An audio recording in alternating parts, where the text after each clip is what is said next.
Okay. Yes, so what's up guys? Good afternoon. Good afternoon mo. Dahil akong batos-batos oh. Nga si Piolo Askal. Piolo Askal. Kini siya guys, wala na kuan. Eskwela maestro na. Wala na mag-eskwela, sayang. Nya yahang kuan ni siya, kinamatawag ni siya broken family. Pero kanang tanan naman na yung mga kuan guys, na yung mga purpose no.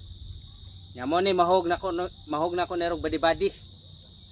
Na balik ko sa Cebu, mangitan lang po siya gihang kauban, istorya. Oh, yung sa may mo ikasulti li.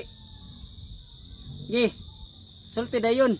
Wa. Nga about sa mong papa ug mama gi. Sige. Sige ba? Kay Ayaw. international ba ning ato ang kuan? I-post mo na to ni. Oh, post ba na niya? Sige. Mama. Okay, mangutana ko nimo. Wa og mama og papa. Oh, asa man day mong mama di ay? Nasa kan. Lubian. Kalubian, tapos Nang uyab. Oh, Babay. nanguya buglain. Mm. Uy, na imong papa Nasibo. Cebu. Mm. Nya wa na gid mo uli. Mm. So kuan na lang mo. Naalam mo diri duha sa imong igsuon. Mm. Oy. So mo na nga wa na ka mo eskwela. Mm. Pero mangutana ko nimo. Nasuko ka o nahiubos ka sa imong papa wa? Wa. Awa. Imong mama? Suko. Suko ka sa imong mama. Mm. So kana siya ang tanan nanay purpose ang buhaton nimo ampo ka sa Ginoo.